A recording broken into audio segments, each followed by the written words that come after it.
Cerita kelima, Din. Cerita kelima itu adalah merupakan judul besar dari buku ini.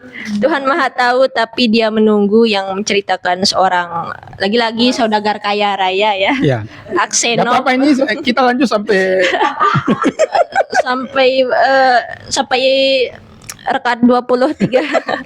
Ada Aksenov, seorang saudagar yang sedang melakukan perjalanan bisnis ya Mas Det. Namun mendapatkan suatu kejadian di mana dia dituduh telah membunuh temannya sendiri. Nah, kemudian dia dipenjara selama bertahun-tahun, yang dimana selama bertahun-tahun itu dia menjadi orang yang religius, yang suka membaca kitab di dalam penjara. Jadinya ada saudagar yang pada awalnya kaya raya, mendapatkan kejadian di mana dia dituduh ya, titik terendah hidupnya mungkin dituduh membunuh temannya. Tapi memang dia tidak membunuh ya? Iya, dia hanya dituduh. Dia sebenarnya tidak pernah membunuh temannya. Ada orang yang membunuh temannya jadi dalam perjalanan mereka berdua menginap di satu penginapan, terus dia meninggalkan tempat itu, tapi ternyata temannya itu dibunuh oleh seseorang, dan pembunuhnya itu memasukkan pisau itu ke tasnya dia gitu ya. Okay. Nah, jadi di dalam cerita ini diceritakan begitu bagaimana si Aksenov ini yang mulanya pada awalnya itu hanya mementingkan bisnisnya kan, karena pada awal itu sebenarnya dilarang oleh istrinya untuk pergi karena bermimpi gitu ya, ada firasat gitu ya. Ada firasat, sudah bermimpi istrinya. Tapi ya kan saudagar, bisnis adalah nomor satu gitu. Nah, sampailah mungkin disadarkan sama Tuhan bahwa hidup itu bukan cuma bisnis ya. Jadinya dia dituduh membunuh, kemudian langsung dipenjara gitu selama bertahun-tahun. Yang kemudian pada akhir cerita itu diceritakan ada seorang penjara atau penjahat yang baru masuk ke penjara itu adalah ternyata orang yang membunuh temannya tersebut. Nah, jadi si pembunuh temannya itu masuk penjara, gitu. Tapi ketika pembunuh itu masuk penjara, bertemu sama dia dalam penjara, dia sudah tua, gitu ya? Iya, dia sudah tua renta, bahkan disebut sebagai orang bijak, kakek bijak gitu. Dipanggil bijak oleh para narapidana dalam penjara. Yang kemudian di mana kan tokohnya ini Aksenov. Nah, tokoh yang membunuh sebenarnya itu adalah Makar. Iya. Nah, kok namanya Makar ya? Tidak tahu. Yang penting mudah diingat lah. Iya. Nah, jadi di dalam ceritanya itu diceritakan kalau Makar ini makaroni. Makar itu dia mengaku pada akhirnya kepada Aksenov bahwa dialah yang membunuh. Nah, tapi di sisi lain Aksenov ini ada gejolak batin gitu yang diceritakan secara cukup rinci, yang bagi saya itu teringat gitu di dalam benak bahwa dia itu sebenarnya mau marah sama si Makar, tapi karena dia sudah menjadi kakek bijaksana atau apa mungkin penyebabnya, dia itu menjadi lebih memilih untuk memaafkan si Makar ini sampai kemudian akhirnya dia dibebaskan penjara, sementara Makar sepertinya akhirnya meninggal gitu dalam penjara. Seperti itu. Jadi dia sudah merelakan rumah, bisnis, istri, keluarganya, yang pada awal dia di penjara itu dia kayak kenapa saya diginikan oleh Tuhan, seperti itu. Jadinya perjalanan keikhlasannya itu yang berujung pada memaafkan gitu ya, sangat membuat saya di sini dalam cerita ini teringat gitu bahwa memaafkan itu susah gitu. Iya, jadi nilai yang maksud saya sebagai pembaca awam gitu, ada loh nilai yang memang jelas dijelaskan di sini itu yang bisa diambil gitu, seperti itu. Jadinya ini yang membuat saya tertarik dengan cerita-ceritanya Leo Tolstoy juga, yang memang mungkin di dalamnya itu banyak makna seperti ideologi yang dijelaskan Mas Det, yang tentang menyindir ideologi ataupun mengangkat isu-isu sosial. Tapi yang paling mudah masuk ke saya sebagai pembaca yang awam gitu adalah nilai-nilai atau kata-kata yang tulis yang menjadi akhir dari ceritanya atau kesimpulan dari ceritanya. Karena sebagian ceritanya itu pada akhirnya itu juga menjelaskan seperti ceramah gitu ya, bahwa memaafkan itu ini seperti itu gitu. Jadi Iya. itulah yang menarik ya di cerita yang Tuhan Maha Tahu tapi Dia menunggu. Barangkali itu pula yang menjadi alasan kenapa buku ini justru mengambil judul cerpen ini ya. Oke. Seperti itu. Terus cerpen berikutnya, Din, berapa luaskah tanah yang diperlukan seseorang? Nah, ini cerita yang paling saya suka ya. Yang menceritakan secara garis besarnya itu tentang keserakahan seseorang. Lagi-lagi seorang petani ya, sebut Ya. sini petani yang sudah punya banyak tanah tapi ingin tanah Masih yang mau lebih lagi gitu ya. Ya, ingin serakah tanah gitu. yang lebih luas, yang lebih bagus.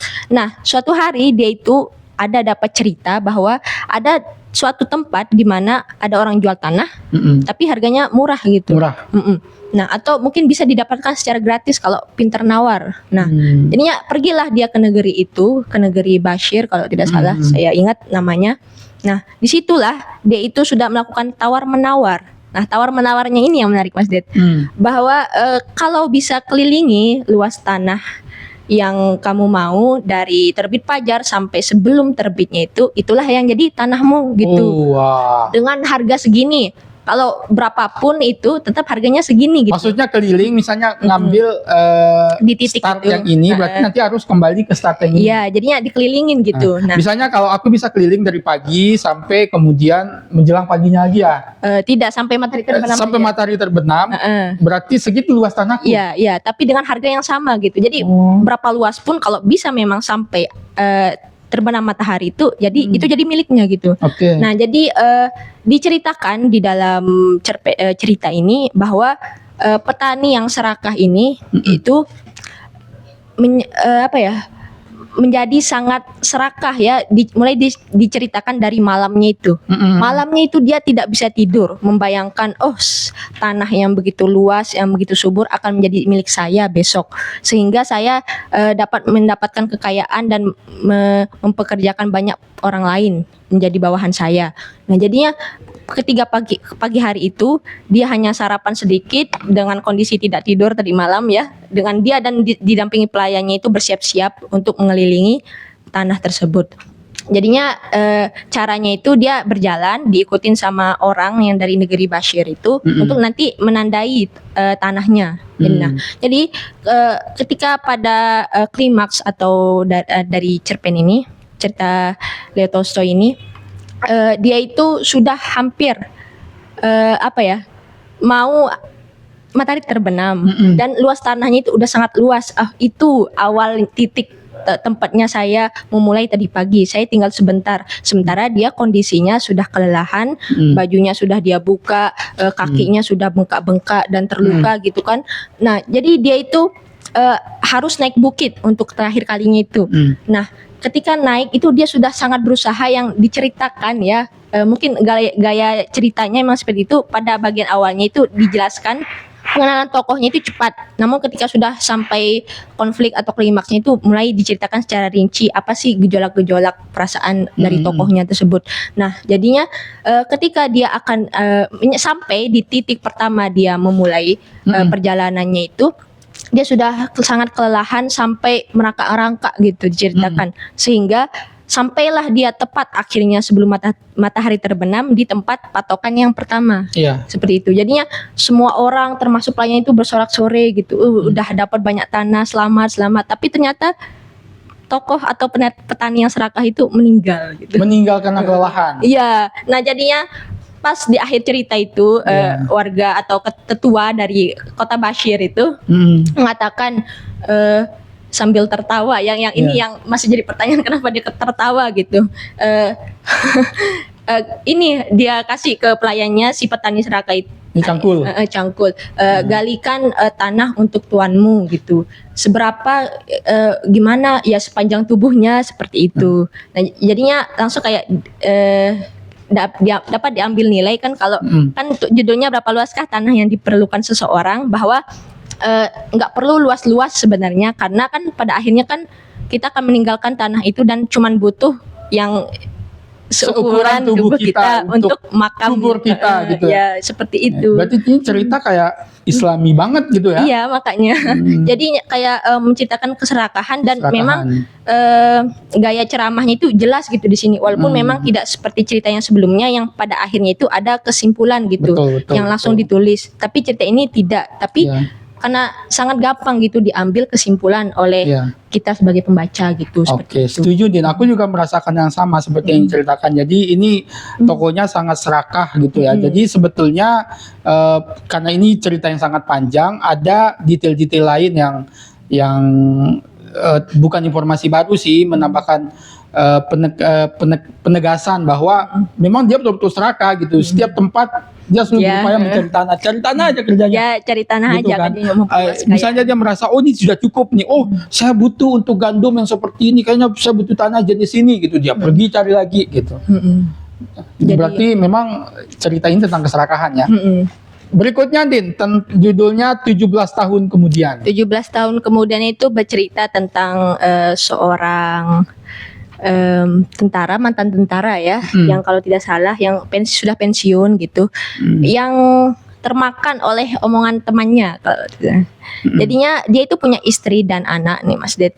Tapi ada juga pekerja gitu yang merupakan mantan kekasih istrinya. Nah, jadinya temannya ini selalu membisikkan kepada si mantan tentara ini bahwa istrimu pekerjakan orang itu supaya bisa tidur atau bisa berhubungan lagi dengan mantan kekasihnya itu. Jadinya kamu harus hati-hati itu dengan itu. Nah, jadinya karena termakan dengan omongannya ini, mantan tentara ini jadi kalap gitu. Dia jadi menyiksa istrinya, bahkan membuang anaknya ya atau putrinya sampai tangannya itu patah kalau tidak salah. Nah, jadinya setelah itu makanya dia itu pergi meninggalkan rumahnya selama 27 tahun.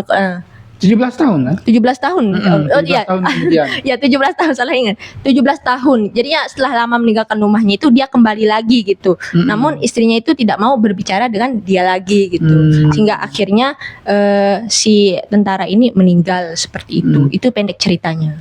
Kok agak seram ya, agak absurd ceritanya. Misalnya ibaratnya saya tokoh utama ya, gitu. Jadi ceritanya di sini tokoh utamanya itu adalah saya, misalnya saya akan pulang ke rumah saya, tapi diantar oleh teman saya. Terus teman saya itu kayak gibah-gibah gitu, bahwa istrimu tahu nggak dia memperkerjakan seorang laki-laki yang dulu punya hubungan sama dia. Saya cemburu dong. Ya. Kayak gitu kan, setelah saya pulang nggak bilang apa-apa, mungkin sehari kemudian saya tuduh istri saya, kamu pasti sudah tidur sama dia gini-gini. Saya pukul dia gitu sampai tiba-tiba ada anak saya seret dia, tidak sadar, terlalu keras saya seret, patah tangannya anaknya. Kemudian setelah itu saya pergi begitu saya dari rumah, mabuk segala macam, kemudian habis uang saya. Sampai 17 tahun kemudian saya baru balik lagi. Gitu ceritanya itu ya. Itu agak sedikit absurd. Sebenarnya mau bilang apa sih sebetulnya di situ? Nah, maksudnya jangan hati-hati, jangan percaya gibah gitu ya. Ya kalau menurut saya ya yang baru baca itu dulu, saya menyimpulkan bahwa yang di dalam cerita ini yang berusaha disampaikan atau nilai-nilai yang sudah disampaikan itu adalah tentang kepercayaan dan kesetiaan gitu, bahwa yang komunikasi sih, karena kan ini diceritakannya itu di keluarganya. Jangan termakan omongan-omongan orang lain, tapi cobalah percaya pada dirimu dan keluargamu seperti itu. Itu nilai yang saya dapat ambil sedikit. Soal nilai kekeluargaan gitu ya. Iya. Karena di situ kan sebetulnya ada pertanyaan yang tidak terjawab. Misalnya, apakah memang betul laki-laki yang dipekerjakan oleh istrinya itu main serong sama dia? Sampai cerita kan nggak ada kan? Ya, di dalam cerita barangkali karena memang nggak fokus ke situ gitu. Begitu, bukan itu poin cerita ini gitu ya. Dia fokusnya itu pada. Oke, berikutnya ziarah. Mungkin aku ya. Ziarah ini adalah cerita yang sangat menginspirasi aku dari karyanya Tolstoy. Kenapa? Karena ini ada kaitan dengan cerita yang pernah aku dapatkan di masa pesantren. Gitu, dan baru aku tahu ini ternyata dari cerita Tolstoy. Jadi aku cerita singkat saja ya teman-teman ya, supaya nggak terlalu panjang. Cerita ini tentang dua orang tua yang bersahabat, namanya Efim dan Elia. gitu. Aku ceritakan karakter mereka karena ini sebetulnya perlu diceritakan karakternya karena akan menjadi poin cerita gitu. Maknanya itu bisa dilihat dari situ. Si FM ini adalah orang yang sangat perhitungan. Khususnya soal harta benda, finansial dan soal ekonomi. Gitu kan. Terus si Elijah ini diibaratkan orang yang sangat sederhana. Gitu. Santai orangnya gitu. Dan dia sangat memperhatikan sisi spiritualnya gitu. Dan dia selalu ngajak temannya si Efim ini, si Elijah ini untuk pergi beribadah ke Yerusalem. Beragam ini Kristen ya. Si Kristen. Tapi si Efim ini dengan karakter orang yang banyak perhitungan selalu bilang nanti aku belum bikin ini, nanti rumahku belum begini-gini gitu kan. Tapi suatu saat dia berhasil diyakinkan, ayolah bisa. Terus singkat cerita, berangkatlah mereka, gitu ya. Berangkatlah mereka jalan kaki, gitu, sampai kemudian tiba di satu wilayah. Nah ini bagian penting. Tiba di satu wilayah, mereka berhenti di situ. Si Elijah kehausan. Dia bilang, kamu jalan saja dulu, gitu ya. Nanti kita ketemu di jalan. Aku pergi cari bantuan, cari minum dulu, gitu.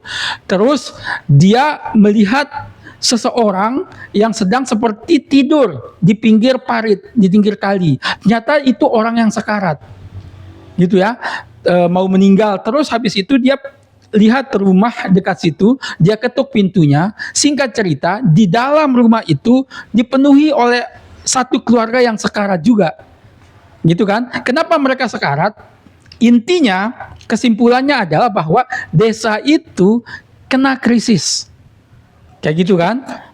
Paceklik ceritanya. Jadi hampir meninggal satu ini. Tapi kan disoroti satu keluarga itu. Akhirnya si Elijah membantu keluarga ini. Dia belikan, awalnya dia hanya memberikan mereka minum, memberikan mereka roti gitu kan. Ketika sudah mulai sedikit sehat, sehari dua hari, ketika Elijah ini mau meninggalkan mereka, Elijah berpikir, bentar, kan mereka belum punya apa-apa gitu ya, gitu kan. Tanah belum bisa digali. Si Elijah ini dari uangnya untuk pergi ke tanah suci itu dia pakai lagi untuk beli bajak, beli cangkul dan segala macam, beli kuda malah ya untuk membajak tanah. Sampai pada akhirnya si keluarga ini merasa sudah bisa sehat gitu ya, sudah bisa beraktivitas lagi. Si Elijah ini diam-diam pergi begitu saja. Nah, kita kembali si Efim ini yang pergi sendiri ke sana. Panjang ceritanya, aku singkat saja. Ketika dia sudah tiba di tanah suci, si Efim ini selalu merasa melihat sahabatnya si Elijah berada di bagian depan orang yang beribadah. Pergi misa, ada si Elijah itu. Elijah itu kan botak diceritakan sini. Selalu ada dia gitu. Selalu ada dia, ketika dia mau dekati, hilang lagi. Sampai kemudian si Efim ini pulang kembali ke kampungnya. Mereka ketemu gitu ya. Mereka ketemu gitu. Dan ya sudah, selesai begitu saja ceritanya. Jadi kenapa aku suka cerita ini? Karena menurutku nilai, makna daripada cerita ini itu menurutku Islami banget. Bahwa kadang kita pergi ke tanah suci, ke Mekah segala macam, itu sudah sebetulnya perjalanan simbolis. Yang utama adalah membantu orang sekitarmu, membantu sesama manusiamu, gitu. Jadi di dalam cerita ini Elijah memang tidak pergi ke tanah suci karena habis uangnya, tapi perbuatan baiknya nampaknya itu diwakili oleh malaikat barangkali untuk beribadah di sana. Itu merinding aku baca cerita ini. Jadi seperti itu. Ziarah ini menurutku cerita yang sangat Islami. Dan seperti yang aku bilang, cerita di masa pesantren, pernah ada ustadz atau temanku yang bercerita soal itu. Ada orang pergi haji, 2 orang. Tapi di perjalanan yang satu kemudian membantu orang miskin. Sampai hilang habis uangnya. Tapi kemudian di Mekah, temannya justru melihat temannya beribadah. Itu kan sangat Islami banget menurutku. Makanya kenapa ini ziarah menurutku ini maaf banget ya, menurutku Tidak apa-apa. Emasnya cerita ini menurutku Siara gitu. Cerita yang paling wow gitu ya menurut Mas Ded. Ada yang perlu kamu tambahkan sebelum kita ke yang berikutnya?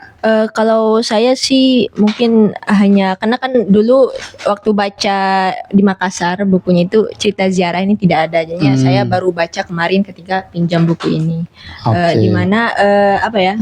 Karena memang sangat simbolis sih yang kata Mas De tadi, bahwa yang namanya ibadah itu tidak harus ke tempat ibadah menyembah Tuhan gitu. Yang pekerjaan sehari-hari apalagi membantu orang itu adalah ibadah juga, karena kan melayani orang gitu. Sementara kan Ibadah sosial gitu ya. ibadah sosial, karena kan orang lain itu kan juga adalah hamba Tuhan gitu. Kalau membantu hamba Tuhan artinya membantu Tuhan juga. Jadinya itulah nilai yang saya ambil sedikit dari cerita ini. Jadi ibadah sosial Sosial. dengan ibadah individual itu sebetulnya harus sama. Kayak gitu itu sebetulnya nilainya ya. Makanya kan kalau di Kartesius itu yang garis X dulu baru garis Y. Jadi Horizontal dan vertikalnya. Jadi ya. hablum minannas dulu baru hablum minallah seperti kalau di Islam ya, gitu. oke. Jadi ya banyak makna gitu yang sepertinya dapat diambil dari ziarah ini, tapi ya mungkin perlu pembacaan berulang kali seperti itu ya. Karena penceritaannya itu Detail, ada detail dan ada sedikit selain realismenya juga ada itu kan yang tahayul gitu kan. Iya. Kok bisa orang yang nggak pergi ada yang di paling depan gitu kan. Iya, Nah, iya. seperti itu. Oke, berikutnya mungkin aku lagi ya, Din ya. Judulnya Kebahagiaan Keluarga. Kebahagiaan keluarga ini sebetulnya cerita yang manis menurutku ya. Siap-siap. Yang apa temanya soal cinta sih, mencari makna kebahagiaan cinta itu apa dalam konteks keluarga. Jadi ceritanya sebetulnya tentang seorang laki-laki yang berumur 36 tahun kemudian menikah dengan seorang perempuan yang lebih muda, itu umurnya 17 tahun. Tapi mereka menikah atas dasar cinta sama cinta sebetulnya. Karena ada latar di mana si laki-laki ini gitu kan, atau si suami ini sebetulnya adalah teman ayahnya si perempuan atau teman istrinya sebetulnya. Jadi setelah ayahnya meninggal, yang temannya, jadi istilahnya kayak temanku mertuaku gitu. Kayak gitu kan. Iya. Gitu misalnya gini ya, aku sama dirimu ya misalnya ya, ini teman-teman yang di sini sebetulnya ada yang menonton gitu ya. Aku sama Ziki misalnya ya, bersahabat, kamu punya anak lebih muda gitu, aku bersahabat sama kamu, tapi setelah kamu meninggal aku yang mengurusi istri Anaknya. sama anakmu, karena kita berteman gitu, kayak semacam kamu meninggalkan wasiat gitu, kita tolong. Tapi tidak berapa lama nanti istrimu meninggal lagi, sisa dia, akhirnya aku sama anakmu tuh menikah gitu. Nah, cerita ini bercerita tentang pencarian kebahagiaan. Apa sih sebetulnya cinta itu gitu? Sepanjang nah, yang menarik apa namanya ya, tantangan soal itu sebetulnya terkait dengan umur mereka yang terpaut cukup jauh gitu ya, terpaut cukup jauh, sehingga pemaknaan tentang cinta pasti berbeda kayak gitu kan, Pandangan antara hidup. si suami sama si istri. Belum lagi setelah mereka pindah ke kota yang sangat gemerlap gitu kan, yang sangat menggoda gitu, kehidupan yang sedikit liar. Nah, si suaminya ini memberikan sedikit kebebasan kepada si istri untuk mengecap yang namanya kehidupan kota, tapi terlalu jauh si istrinya masuk ke sana, sehingga itu membuat rumah tangga mereka agak sedikit goncang. Kayak gitu kan. Singkat cerita, gitu kan, di sini agak happy ending ya. Singkat cerita, mereka kembali lagi ke kembali lagi ke desa. Di sanalah kemudian mereka merenungkan kembali tentang makna cinta. Kayak gitu kan. Mereka kemudian merasa bahwa oke, cinta itu nyata seperti ini gitu kan. Belum ketika si perempuannya bilang bahwa oke, sekarang cintaku kepadamu memang sudah berubah. Cintaku yang seperti dulu sudah putus gitu kan. Sekarang cintaku itu ternyata sudah tercurahkan ke anak-anakku, juga kepada ayah dari anak-anakku. Nah, si suaminya bilang, iya, cintaku itu tidak berubah. Yang berubah adalah bentuknya. Seperti itu. Jadi menurutku ini cerita yang manis sebetulnya ya. Berbeda dengan cerita-cerita yang sudah kita Yang ceritakan lain. sebelumnya, yang muatan Penderitaan. sosialnya, politik, segala macam itu ada. Kalau ini memang soal pencarian makna cinta di dalam keluarga. Kayak gitu. Apalagi cinta berbeda usia yang cukup ini ya, kayak gitu. Berarti di sini temanya itu lebih sederhana Ya. ya daripada yang sebelumnya. Sebetulnya cerita ini kayak ceritaku sebetulnya. Mana bias. Oke, lanjut 2 cerita terakhir. Tuhan dan manusia. Nah, Tuhan dan manusia ini ceritanya agak berbeda secara teknik ya. Secara teknik dalam artian bahwa jadi gini, Tuhan dan manusia ini bercerita tentang, bisa dibilang 90% ceritanya itu berlatar di wilayah salju. Hutan Itu. bersalju.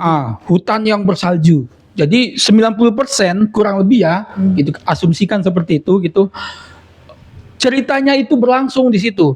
Jadi ceritanya seorang laki-laki tuan tanah dalam perjalanan bisnisnya. Bisnis. Itu kan dia bersama pelayannya yang bernama Nikita.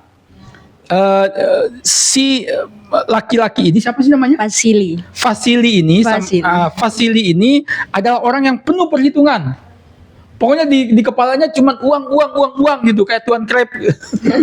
Iya benar. Di sini kan Bisnis. sering dia sebut kata uang terus, kayak gitu kan. Ada. Jadi di perjalanan dia berupaya untuk bagaimana supaya bisa tepat waktu bertemu dengan kayak semacam klien lah gitu. Ya, bertemu kliennya Kayak teman untuk membahas bisnisnya gitu. Kayak gitu. Sampai bukti bahwa dia kayak terburu-buru sekali, pokoknya intinya harus segera urusan bisnisnya selesai. Dia sempat diajak istirahat di sebuah rumah yang dia temukan, tapi dia nggak mau. Gitu. Cerita ini sebetulnya berakhir dengan kematian gitu si Vasili ini. Jadi di sini kita akan diberikan tanda-tanda bahwa betapa serakahnya sebenarnya si Vasili ini. Kadang dia tidak menganggap pelayannya itu sebagai manusia. Ya udah biar dia sendiri yang mati, diambil kudanya, kemudian dia mau pergi sendiri. Tapi pada akhirnya kuda itu menuntun dia kembali ke tempat Nikita. ya, jadi ceritanya gerobak kereta salju. Kereta saljunya mereka terperosok ke semacam jurang kayak gitu ya, nggak bisa gitu. Jadi mereka kembali lagi, ketika dia mau melarikan diri sendiri, kembali lagi ke situ. Sampai pada akhirnya usaha terakhir adalah berbagi kehangatan.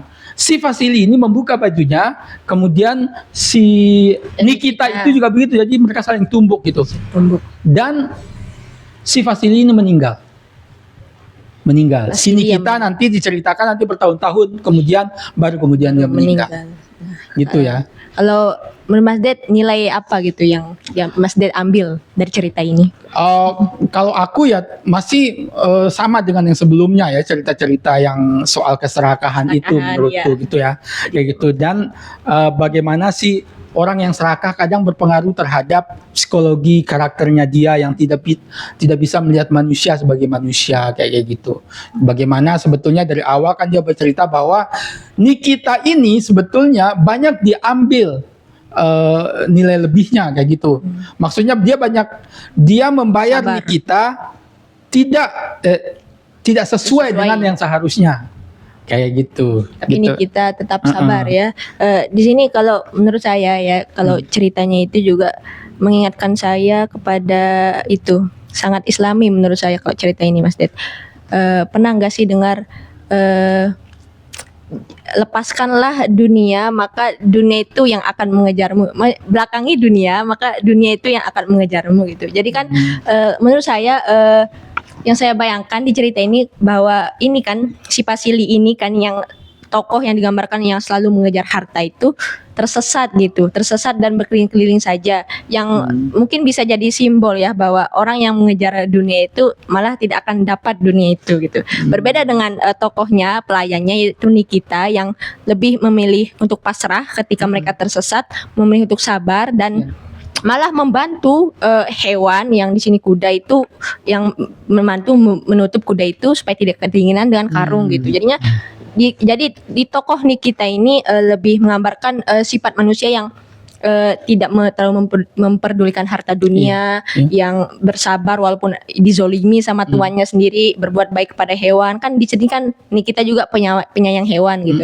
Di dalam teksnya itu dia selalu bilang, ayo manis kepada kudanya gitu. Dia selalu puji-puji kudanya gitu. Nah, jadi menurut saya gitu sih, ada simbol-simbol yang kalau semakin kita ulik itu makna itu jadi lebih dari sekadar keserakahan gitu. Seperti Tapi itu. sebagai catatan Nikita di sini nama Rusia ya, dia laki-laki. Iya, laki-laki. Itu ya, bukan perempuan seperti Nikita Mirzani. Ya, Oke, cerpen terakhir matinya Ivan Illich. Iya. Gimana ceritanya, Din? Singkat, Din. Untuk novel terakhir ya, yang dimana di versi yang saya baca dulu di Makassar juga, ini jadi cerita terakhir yang memang sangat mempengaruhi kondisi kita juga sebagai pembaca, karena di cerita ini dijelaskan secara cukup rinci ya bagaimana kondisi psikologis seorang Ivan Illich yang merupakan tokoh politik gitu yang sangat pintar, yang kaya raya, yang jabatannya itu sangat bagus gitu di pemerintahan. Dimana suatu hari ketika dia mau membangun rumah baru, mungkin kalau tidak salah dia itu terjatuh dan pinggangnya itu terbentur ke benda keras, ke meja. Nah, mulai sejak saat itu dia itu menderita, jadi jatuh sakit dia berbulan-bulan, bertahun-tahun di atas kasurnya gitu, dan disitulah dia mulai menyadari bahwa orang-orang di sekitarnya itu sebenarnya tidak peduli dengan dia. Orang-orang sekitarnya yang datang jenguk, kolega-koleganya, teman-temannya itu hanya menginginkan gitu dia itu cepat mati supaya jabatannya itu cepat turun gitu. Jadi ya diambil alih sama orang lain, dan hartanya itu dibagikan juga menjadi warisan. Nama tokohnya siapa namanya, Din? Ivan Illich. Ivan Illich. Jadi kalau menurutku sendiri, Din, Ivan Illich ini sangat kontekstual dengan kondisi politik kita gitu, ya. Ini aku nggak berusaha menyerempet gitu ya, maksudnya ini bicara fakta saja. Sebetulnya Ivan Illich ini adalah produk politik oligarki. Jadi ayahnya sebetulnya sudah kerja di kementerian dan dia sudah disiapkan untuk bisa bekerja di kementerian juga. Jadi bahkan bagaimana mereka itu berusaha menguasai kantong-kantong jabatan gitu kan di wilayah pemerintah itu dengan cara yang kadang tidak ini juga gitu. Tetap ada di situ gitu kan. Kemudian mempersiapkan keluarganya untuk bisa masuk ke sini. Jadi semacam ada praktik-praktik seperti itu yang saya dapatkan di cerita itu gitu. Termasuk si Ivan Illich ini. Kayak gitu kan. Jadi ya mirip-mirip lah dengan ribut-ribut yang kemarin kan, maksudnya kayak undang-undang diubah supaya keluarganya bisa masuk ke dalam politik, bisa naik. Menurutku mirip-mirip seperti itu. Bahkan kan di sini ada ceritanya yang si bapaknya atau Ivan Illich sendiri yang sebetulnya menikmati gaji fiktif. Ya seperti itu. Jadi di situ kayak latar sosial politiknya seperti itu, gitu kan tokoh-tokohnya. Nah si Ivan Illich ini dia mendapatkan privilege yang seperti itu, ya tetap berusaha mempertahankannya dong. Ketika ada saingan dengan teman-temannya yang lain gitu kan, karena ada di sini kan ceritanya dia disaingi, ketika ingin jabatan ini didahului yang ini, dia akhirnya berusaha mendapatkan jabatan yang mungkin gajinya akan lebih besar, itu 5.000 rubel. Ceritanya dia dapat sehingga dia punya apartemen segala macam, dia pikir akan bahagia segala macam, tetap gitu. Sampai kemudian ketika dan di sini karakternya si Ivan Illich ini orang yang hanya peduli dengan kesenangannya sendiri, istrinya sebetulnya enggak. Jadi kayak gitu. Iya. Jadi dia ketika punya apartemen mewah dipikir kehidupannya akan lebih bahagia, ternyata enggak juga. Pertengkaran tetap banyak. Yang dia pikirkan bahkan tentang debu-debu gitu, letak-letak spray meja, itu yang bikin dia stres. Orang kan stresnya orang kaya kan seperti itu kayak gitu kan. Gitu. Jadi nilai yang di sini apa sebetulnya? Kalau nilai yang berusaha disampaikan mungkin ya seperti Mas Ded bilang tadi itu, bahwa kekuasaan gitu menjadikan seseorang itu serakah dan tidak mempedulikan sesamanya gitu, hanya memikirkan dirinya. Bahkan Mas Ded bilang juga istrinya bahkan tidak dipedulikan, bahkan dia ingin hidup menjauh dari istrinya supaya tidak bertengkar gitu. Nah jadi tentang gaji-gaji fiktif itu juga mungkin masuk ya, menyindir pemerintah yang mungkin di Rusia waktu itu juga pemerintahnya itu seperti itu, karena kan tapi waktu itu masih SAR ya, masih bukan Jokowi. kerajaan. Kenapa disebut? Ya tapi kalau kerajaan kan anak kalau emang keturunannya itu naik langsung. Tapi kan kalau di Indonesia kan ada syarat-syaratnya yang nggak tahu kenapa kemarin diubah sehingga bisa naik gitu kan. Oke. Kalau Mas Ded gimana nih? Apa yang jadi apa ya? Menurut Mas Ded kenapa cerita ini kan dibilang paling fenomenal gitu? Yang matinya Ivan Ilyich ini sangat terkenal. Iya betul, karena menurutku kritik sosialnya tajam, kritik politiknya juga tajam gitu. Jadi menurutku ini, tapi tetap saja menurutku aspek moral gitu kan, aspek etika, aspek spiritual itu juga tajam di sini gitu. Bahwa ternyata kalau kalimat template-nya itu harta itu tidak dibawa mati, kayak gitu kan. Siap. Kalimat template-nya gitu. Jadi seperti itu. Tapi tentu saja cerpen ini bukan cerpen yang kaleng-kaleng ya gitu, yang berisi khotbah yang ini gitu. Nggak mungkin lah dibaca dan diterjemahkan sampai saat ini kalau dia terlalu sederhana gitu. Hanya khotbah. Menurutku ya intinya kayak gitu. Jadi hubungan antara aspek moral dengan kehidupan sosial kita itu sebenarnya saling mempengaruhi kayak gitu. Menurutku bagaimana sebetulnya kan melalui jadi si Ivan Ilyich ini mati dalam keadaan yang menderita sekali, sampai dia mati itu masih stres, masih memikirkan ini itu gitu. Mengerang gitu. bahkan Iya, di mengerang akhirnya gitu. Jadi dia tidak pernah bahagia. Dan dia meninggal dalam usia 40-an tahun ya. Sudah tua. Iya.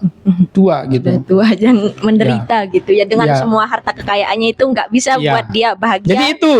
Jadi nampaknya 90% isi podcast kita itu membicarakan 11 cerpennya gitu.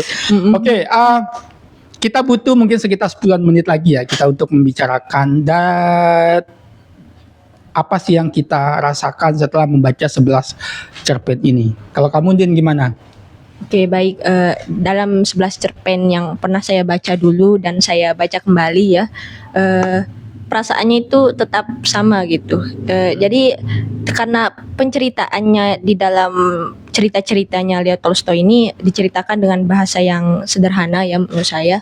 Ya mungkin walaupun di dalam kesederhanaan itu banyak makna yang bisa berbagai macam, tapi karena penulisannya juga tidak terlalu banyak majas yang mama gitu, yang maksudnya langsung saja kan, yang sangat mendeskripsikan ya itu yang tidak ditambahkan embel-embel keindahan gitu kan. Jadinya Jadi misalnya kayak di sebuah desa tinggallah ini kayak gitu-gitu. Ya jadinya langsung saja gitu, nggak pakai kicauan burung gitu. Jadinya maksudnya tidak terlalu banyak majas kan, jadinya kita kayak bacanya juga itu cepat, jadinya nggak sadar gitu.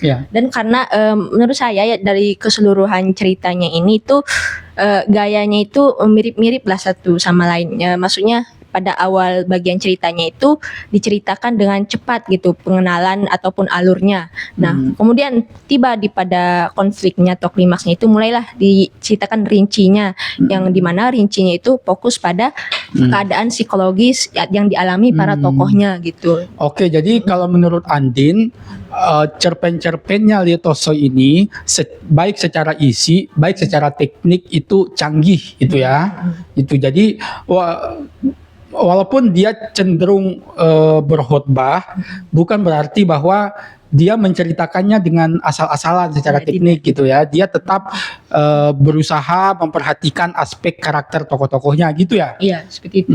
Jadinya apa ya? Kayak penokohannya itu kayak kayak teringat gitu, terkesan kuat gitu. Karena caranya itu yang memang tidak terlalu rinci, tapi karena karena juga relate dengan perasaan-perasaan kita ya yang hidup sekarang ini gitu, tentang keserakahan kan kayak gitu kan, siapa sih manusia yang nggak pernah merasa serakah kan gitu. Jadinya itulah yang membuat saya itu baca buku yang 11 cerita itu hanya dalam 2 hari gitu. Oke, berarti gitu. Emosi dan batin tokoh-tokohnya kamu dapatkan ya. Ya berarti ini relate dengan kata-katanya Tolstoy sendiri. Di sini dia pernah bilang bahwa di bidang ilmu pengetahuan orang berkomunikasi dengan ide dan pikiran, sedangkan dalam sastra manusia bergaul dengan perasaan. Kayak gitu ya. Jadi Tolstoy memperhatikan segala aspek kelahiran, perkembangan, dan perubahan emosi manusia sebagai makhluk sosial maupun sebagai bagian alam semesta gitu ya. Oke. Jadinya perasaannya itu dapat loh gitu dari para tokohnya gitu, dan karena kebanyakan tokohnya itu akhirnya itu kayak tragis gitu, jadinya tetap ada bagian-bagian yang ada terselip cinta gitu. Kayak ambil contoh ya nih satu aja Mas Ded, ketika itu Tuhan dan manusia cerita itu ketika Pasili mendatangi Nikita setelah dia kabur dengan kudanya itu, Nikita yang waktu itu udah nggak bisa ngomong di dalam kereta, tiba-tiba datanglah Pasili ini untuk menutupi dia dengan mantelnya gitu, yang ternyata Nikita ini tetap nggak gerak. Jadinya si Pasili ini kayak ngajak Nikita ngomong, tapi dia tuh nggak habis kata-katanya, dia malah menangis gitu. Nah di situ kayak orang serakah itu gini pada akhirnya menangis gitu juga, baru sadar gitu kalau ternyata Nikita ini pelayannya yang setia, padahal dia itu sering dizolimi sama si Pasili itu sendiri. Jadinya kayak apa ya, tiba-tiba dari tokoh yang sepanjang cerita itu hanya mikirin hartanya dan selalu menghina-hina pelayannya itu, tiba-tiba di akhirnya itu tragis, yang mati dalam menangis terus mati tragis gitu. Seperti itu. Menarik. Kalau aku sebenarnya kurang lebih seperti kamu, Din. Jadi aku kan karena lulusan pesantren gitu ya. Jadi Masya Allah. Lulusan pesantren yang ya sedikit liberal lah gitu ya, maksudnya aku bukan tipe orang soleh-soleh banget gitu, tapi aku selalu suka dengan cerita-cerita yang punya nilai religiusitas tapi tetap memperhatikan aspek sosial, aspek politik dan segala macam gitu, dan itu aku dapatkan di cerpen-cerpennya atau karya-karya Leo Tolstoy. Jadi makanya kenapa aku suka sekali dengan karya Leo Tolstoy itu. Nah berikutnya, Din, yang perlu kita eksplorasi bareng-bareng. Ada nggak yang menurutmu unik dari ke-11 cerita ini? Unik dalam artian bahwa kayaknya masing-masing cerita ini selalu ada yang gini gitu. Misalnya kalau dari aku ya, kayaknya ini terkonfirmasi dari informasi yang aku jelaskan di awal tadi, bahwa Leo Tolstoy itu bersama Fyodor Dostoyevsky merupakan raksasa dari aliran realisme, gitu kan, yang fokus kepada aspek sosial dan politik, kayak gitu kan. Lebih khusus lagi yang di sosial politik ini dimaksud adalah hubungan sosial tuan tanah dengan pelayannya. Jadi di dalam 11 cerpen ini nampaknya selalu ada gitu. Jadi hubungan sosial yang dimaksud selalu soal tuan tanah dengan budaknya. Kayak gitu. Kurang lebih seperti itu. Dari keseluruhan cerpen itu selalu soal itu, bahwa selalu ada tokoh-tokoh gitu kan yang status sosialnya seperti itu. Gitu. Dan yang kedua yang menarik, Din, latar fisiknya itu Rusia banget menurutku. Jadi ya intensitasnya mungkin berbeda setiap cerpen ya, kayak gitu. Yang paling kuat itu di cerpen Tuhan dan Manusia itu. Jadi teman-teman mungkin pernah menonton film-film yang perjalanan sekelompok orang atau satu orang melakukan perjalanan di daerah bersalju gitu kan, kemudian di setiap tempat selalu ada rintangannya. Persis seperti itu. Bahkan di cerita-cerita yang lain selalu ada salju, selalu ada hamparan tanah yang sangat luas gitu kan. Rusia kan memang dekat dengan kutub ya, sangat gitu. luas. Sangat keras gitu tanah-tanahnya. Kita akan mendapatkan nuansa-nuansa yang seperti itu di cerpen-cerpennya Tolstoy. Jadi barangkali kalau kita ingin sedikit mengetahui bagaimana sih kontur geografis Rusia pada masa dulu, itu bisa baca Tolstoy sebetulnya gitu ya. Dan yang ketiga yang aku tandai adalah kenapa sih banyak ending-ending dari cerpen ini yang tokoh-tokohnya selalu mati. Terakhir mati. Gitu. Selalu mati. Misalnya si Tuhan dan Manusia, si Vasily mati. 17 tahun kemudian mati. Ivan Ilyich mati. Alyosha mati. Dan itu kenapa ya? Barangkali juga mirip dengan yang ini ya, karena dia itu Tolstoy memperhatikan segala aspek kelahiran, perkembangan dan perubahan emosi. Dan gitu mungkin ya. Karena Tolstoy juga mau bunuh diri mungkin atau gimana kan? Iya. Oke, dari kamu sendiri ada nggak yang barangkali berbeda dengan aku gitu? Ada yang kamu tangkap yang unik gitu di dalam 11 cerita Leo Tolstoy ini? Kalau yang saya tangkap sih nilai-nilai sederhana yang dapat dipahami di awal gitu. Karena kan pada awal-awal cerita itu kan dia itu langsung menjelaskan nilainya di bagian akhir gitu. Dan mulai ke cerita yang bawah sampai Ivan Ilyich ini, dia itu lebih fokus ke kondisi psikologisnya yang maksudnya di dalam manusia itu sendiri gitu. Bahwa gejolak-gejolak perasaan itu seperti ini loh. Jadinya itu yang membuat saya itu semakin kesini baca buku ini tuh makin tergugah gitu dengan nilai-nilai yang di awal yang dapat saya pahami secara gamblang lah, menjauhi makna-makna yang tersembunyi gitu ya, membuat saya itu penasaran dan apa sih lagi ceritanya ini kayak gimana gitu. Dan karena emang klimaksnya itu menurut saya biasa-biasa aja sih di cerita-ceritanya karena sederhana gitu, tapi karena gaya ceritanya yang sederhana dan gimana gitu ya, susah dijelaskan juga dan rinci juga sih yang apalagi di bagian Ivan Ilyich gitu ya, yang menganggap semua orang itu berbohong dan dirinya itu menderita, mereka itu hanya ingin harta gitu, yang sangat menggugah saya gitu kan, yang sangat karena saya itu membacanya itu lebih fokus pada tokohnya dan perasaan-perasaannya seperti itu gitu. Iya. Menarik. Dan satu lagi sih sebetulnya catatanku itu, tapi nggak begitu penting sih. Dia maksudku kayak gini, secara teknik sebagian besar cerita di sini itu sudut pandangnya itu orang ketiga paling tahu gitu. Kayak apa istilahnya ya? Sudut pandang mata elang lah kayak gitu, yang dia jadi dia kayak pendongeng gitu. Dia naratornya tuh kayak pendongeng yang dia menguasai seluruh cerita gitu kan. Jadi dia yang mengontrol semua tokoh-tokohnya kayak gitu. Cuman satu kayaknya. Hanya keluarga bahagia. Keluarga bahagia itu dari sudut pandang si Masha itu. Masha apa Marsha sih? Marsha. Kalau Masha temannya The Bear. Masha and the Bear. Ya, itu di cerita Pasili itu juga agak campur juga, ada dari Pasilinya juga, ada yang dari tokoh ketiganya, naratornya juga gitu. Jadinya campur. Oke, ini kita sudah panjang lebar ya, Din ya.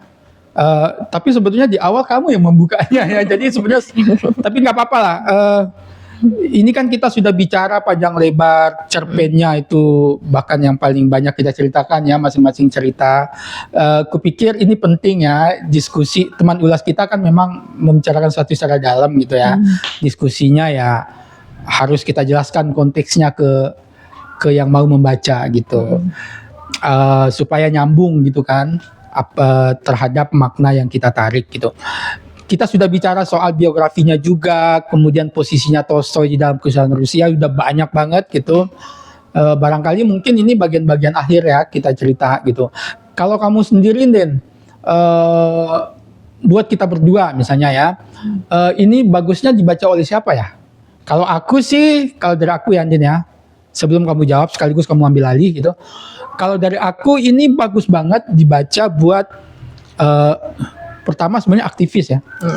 Menurutku serius. Why? Kenapa? Aktivis. Karena untuk menanamkan kepekaan kita pada penderitaan orang-orang biasa itu memang perlu diasah gitu. Dan melalui cerita-ceritanya Tolstoy itu sebenarnya bisa mengasah gitu.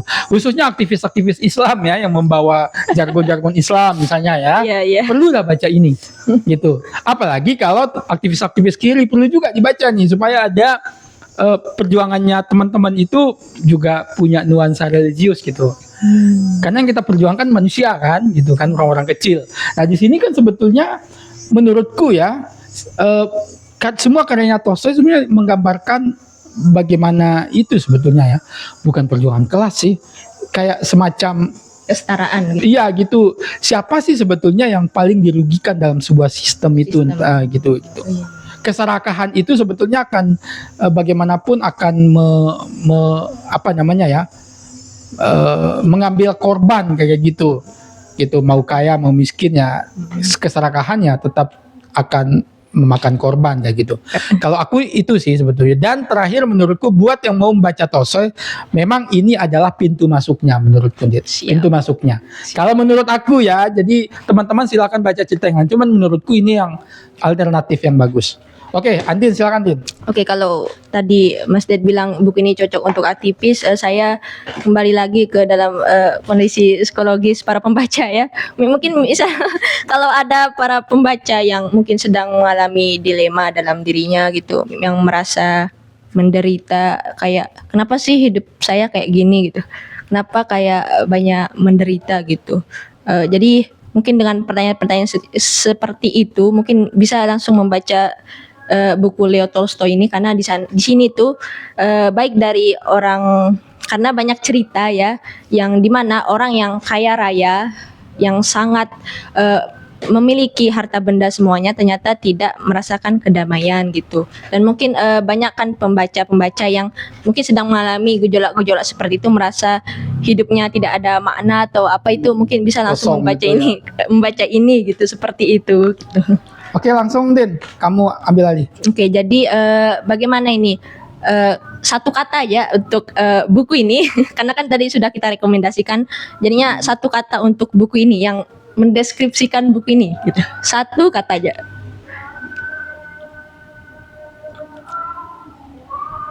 Dia bisa 2 kata. Satu kata ya. Oh baiklah kalau satu kata dan gitu. Ya, oke. Maksudnya Oke, 1 kata nggak apa-apa. Oh, iya. Menurutku 1 kata ini adalah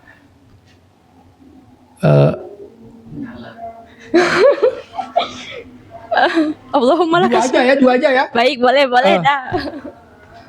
Ketulusan dan keagungan. Masya Allah. Oke, kalau saya ya biar cepat. Kesan saya atau satu kata untuk buku ini adalah cinta gitu. Itu saja. Dasar. Oke, sudah mau azan, kita mau berbuka. Jadi hanya sampai sini ulasan kami terhadap buku Tuhan Maha Tahu Tapi Dia Menunggu karya sastrawan besar Rusia Leo Tolstoy. Terima kasih kepada Mas Ded dan para teman-teman di belakang layar dan kucing-kucing yang tidur. Dan kepada para penonton juga terima kasih sudah menyaksikan video kami. Hanyanya yang dapat kami sampaikan. Wabillahi taufiq wal hidayah. Wassalamualaikum warahmatullahi wabarakatuh. Sampai jumpa.